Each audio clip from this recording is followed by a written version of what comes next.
matriculation at Loyola University, Maryland is the first time that you stand together as a class. And in 4 what may feel like very short years from now, you will stand together again as a class at commencement. We look forward to all that will happen to you while you are here and because of you being here.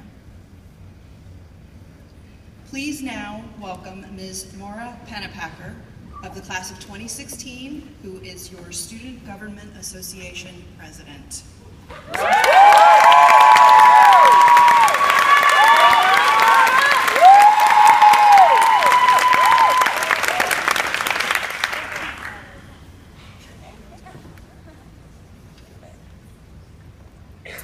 Thank you, Dr. Lowry, and good afternoon, Father Lanane, Cabinet, members of the faculty, staff, and administration.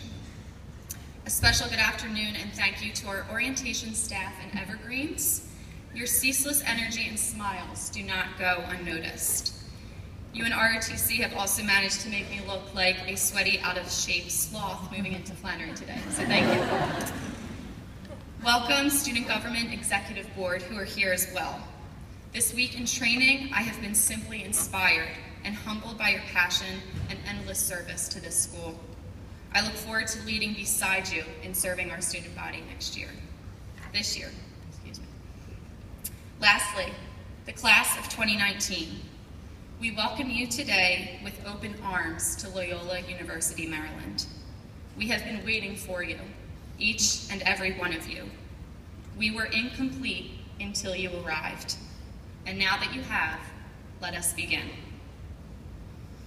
A plethora of knowledge will be bestowed on you throughout the next 4 years. You will navigate the diverse academia that is Loyola's core. You will choose a major.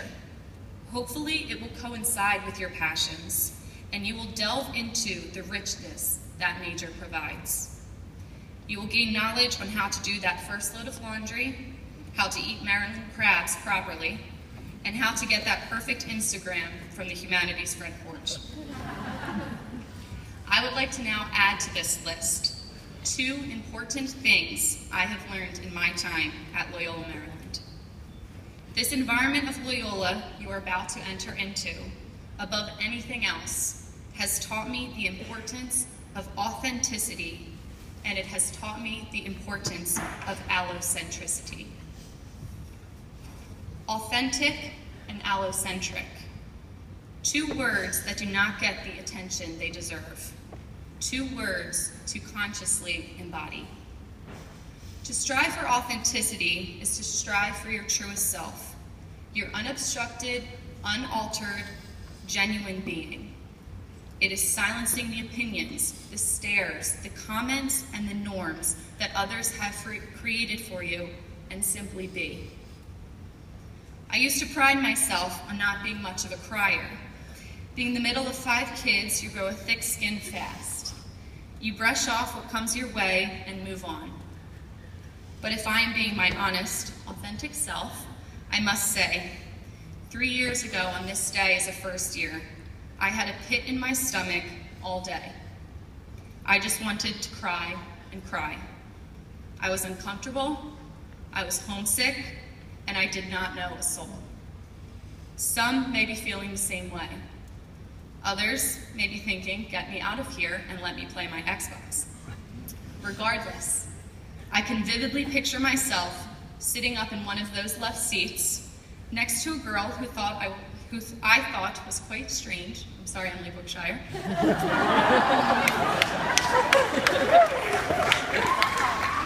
She was my first friend, and we are still just as close. I sat there with that sick feeling in my stomach, hiding myself and my sensitivity. I was doing what was too easy to do, trying to look cool, trying to fit in. I did not like the feeling, especially on my first day in a place that had so many opportunities.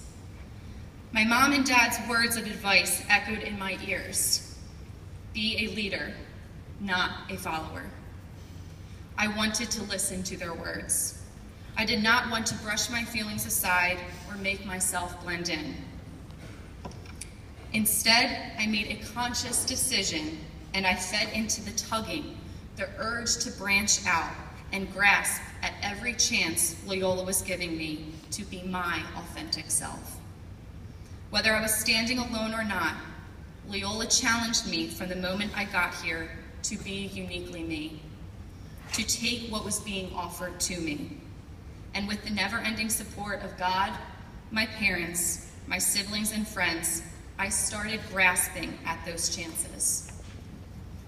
Semesters abroad in Paris, tutoring sessions with refugee children in Baltimore, long conversations with mentors, student government elections, and York Road cleanups are but a sliver of what I found.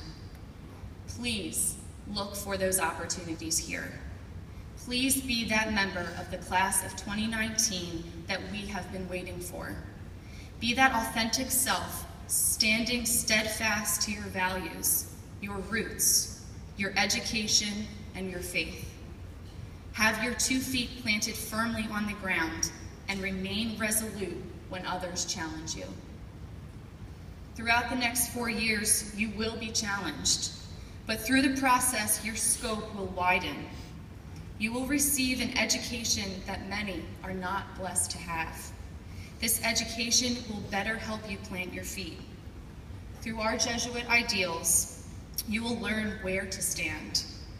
As a student, you will be challenged by your professors. As a person of faith, you will be challenged by your religion. As a citizen, you will be challenged by your country's decisions.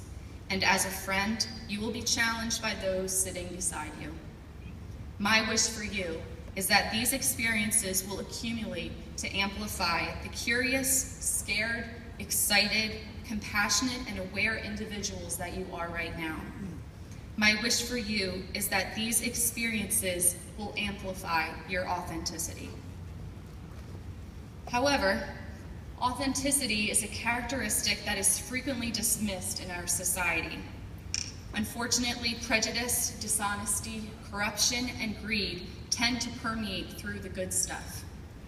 This is where our world needs us to respond. This is where allocentricity comes in.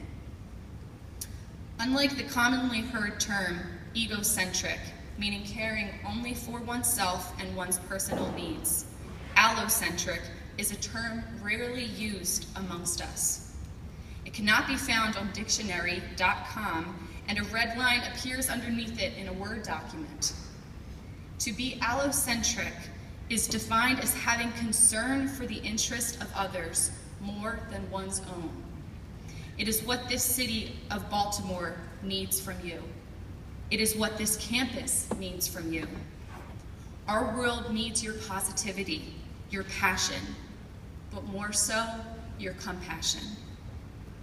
Over 50 years ago, Robert Kennedy challenged a rising generation to above all things, care for those around them. His words are timeless.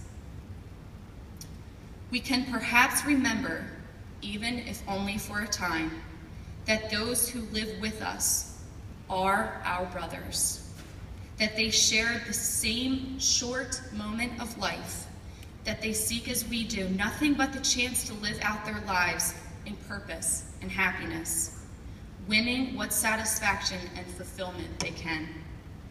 His sentiment applies to us today.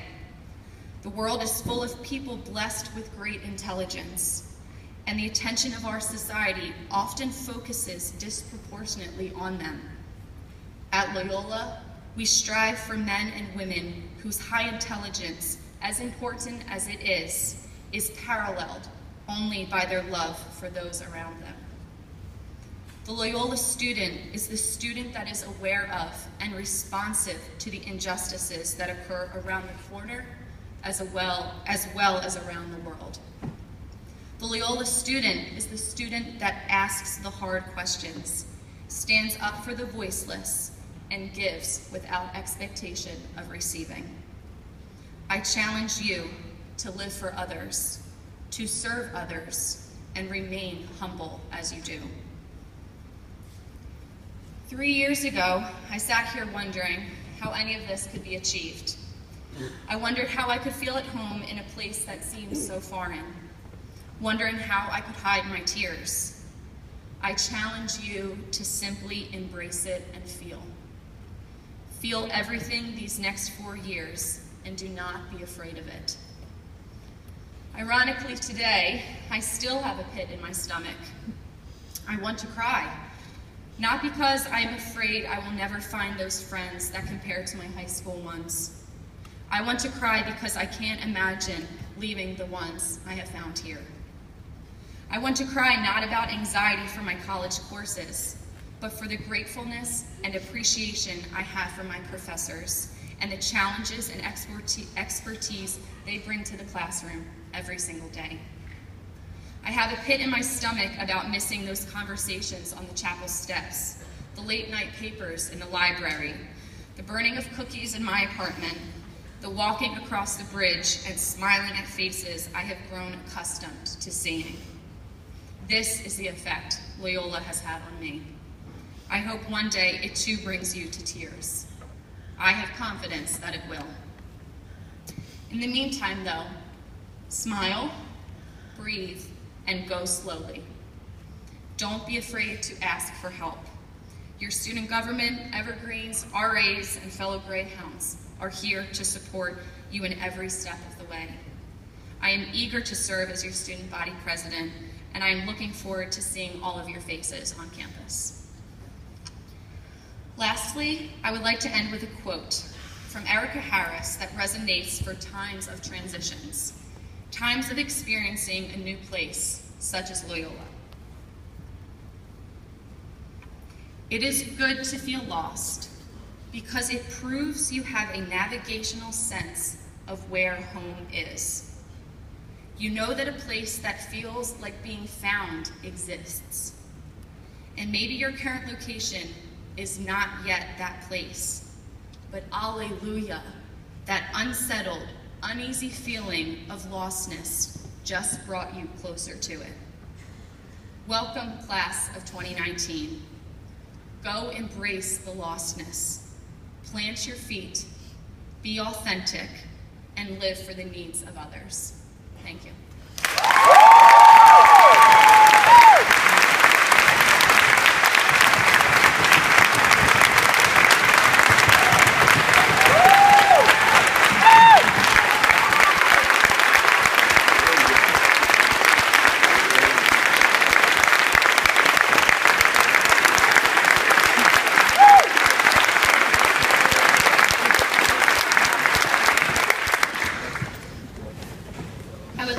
Introduce Ryan Cabrita, Chair of the Honor Council, who will lead the class of 2019 in reciting the honor